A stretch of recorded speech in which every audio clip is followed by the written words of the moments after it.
Hello everyone, this is A30 back with another How to Play. Today we're looking at how to play Herbaceous, which is from Pencil First Games. Has a nice box with UV ink by Stephen Eduardo Baraf and Beth Sobel. It is anywhere from 1 to 4 players and ages 8 and up.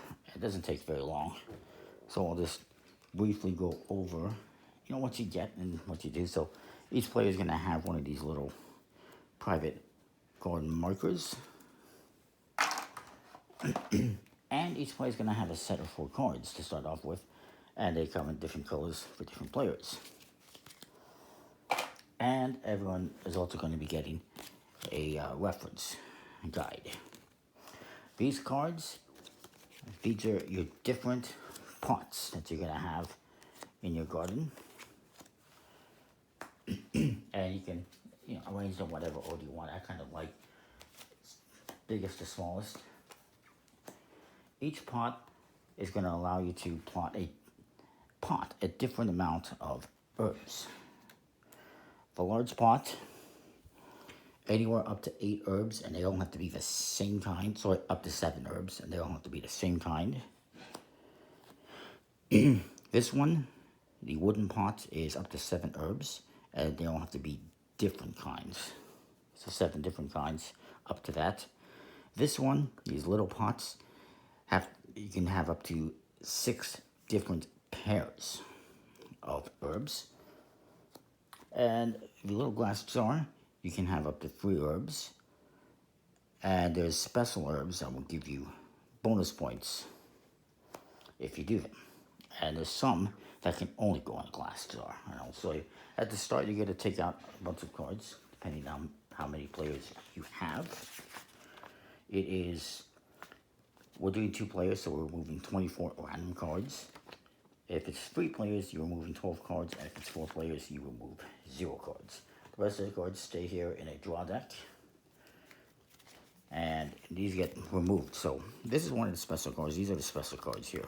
Most of the herbs, this is an herb with symbol in the corner, but you do get these 1, 2, 3s. These herbs can only be put in the glass jar. And if you get all 3 numbers and you put them in the glass jar, you're going to get 6 points for having 3 herbs in there, and you're going to get the special herb bonus points, which is you get this herb biscuit for 5 additional points if you have the first player to have 1, 2, 3 in a glass jar. But you can put, if you want 2 different herbs in there, you can put a different herb in there, and you still get the points. You just don't get the bonus points. So I'm going to put these aside. We'll get started. So you got these, and on the other side it tells you exactly what you need. The first thing you're going to do in your round, which is optional, is potting herbs. So if you have any herbs in your garden or in the middle here in the community garden, you can pot them by taking them and putting them underneath this card. If I do this one, you're going to be placing, let's say I have 3 cards here. That's 6 points. Sorry, 4 cards would be 6 points. So maybe I put 4 cards in there for different types of herbs. I get 4 points. This pot is full. This plant is full. I cannot put any more cards there. And you're going to keep playing until everyone has potted plants in all their pots, or until you run out of cards in the deck. So the first step you can do is to pot plants. And you can take multiple from your garden and the community garden at the same time. As it says, the common garden. And you tuck them underneath it. You can only use the containers once, like I said. The second part is mandatory, and it's to plant. So what you're going to do when it's on your turn, and that's all you can do right now, is you draw 1 card. I can either take this, choose to put it in my community garden, because it's a special card. I'm definitely doing that. So you put it here. Now I must take a second card, and I must plant that in the community garden. Now I'm not going to pot anything. Well, my turn is over. My opponent's going to go. He's going to draw a card. He's going to put this in his garden because it's a saffron and it matches that one. That could be helpful. And the second card he has to play here. So now it's my turn. I could pot this if I wanted to. I'm not going to. So I'm going to draw a card. It's a saffron. I'm going to keep that one, I guess. And the second card, has to go in the garden here. My opponent's going to go. He's not going to pot anything yet. It's a lavender. He's going to put that in the community garden. And he gets tarragon. My turn. I'm not going to pot anything, although I could. Dill. I'm going to throw that here. And for a numbered card, it's not. It's sage. So you're always going to be drawing a card, putting one in your garden, and one in the common garden, the community garden, as I like to call it. My opponent's going to go. It's rosemary. He's going to put that in the community garden. And a lavender. Now it's my turn again. I'm not going to pot anything. I get rosemary. Oh, well, I'm going to keep that, I guess. It's risky. It is very risky because there is the time. So my opponent's going to go. They get a saffron. And they're going to keep that. And then they put a mint in the community garden. And now it's my turn. I'm going to pot because I got the chive. So I'm going to take the mint and one of these times along with the chive. And I'm going to put them on here, under here, lined up with the free cards. And I get to take this bonus points. So my opponent's going to go again. He's going to draw a lavender. He decides he's going to pot some plants himself. Why not? Actually, no, wait. His turn. He could have potted. He didn't. So this one's going to go here. Now it's my turn again. Maybe I want to pot something again. I will. I'm going to pot some cards. I'm going to take this tarragon, this sage, and this rosemary. That is 3 pairs. I'm going to pot these under here, under 6 cards. And that's 12 points again for me. Now, my opponent's looking at these cards.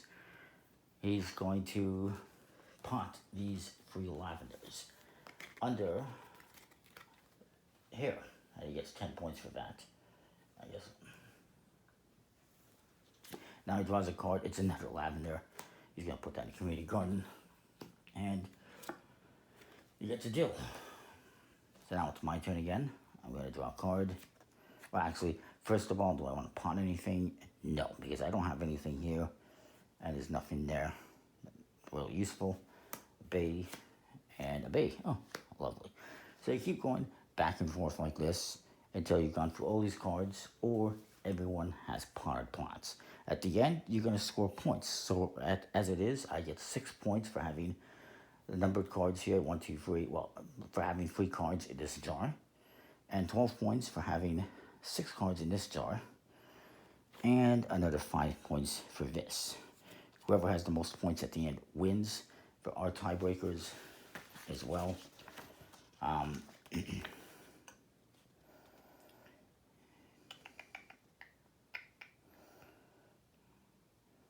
Whoever, if there's a tie, whoever has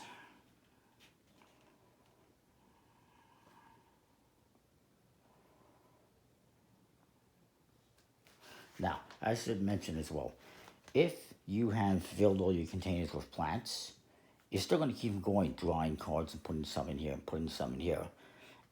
The idea, I guess, being that you're going to try, not to put cards in there that are useful to your opponent. Put them in your own private garden so you can't touch them. But even if your planters are all full, you keep continuing until you've gone through all the cards. Or until everyone has containers that are full.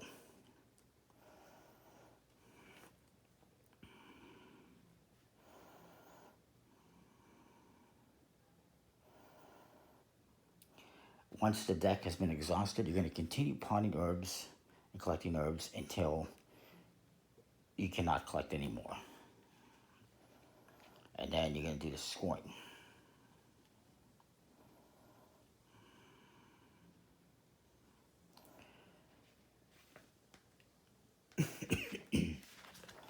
know it says something about ties.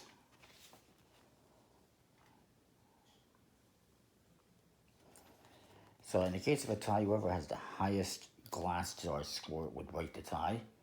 And if there's still a tie, I believe you serve the tie. There's different ways of breaking a tie, but I don't seem to see those.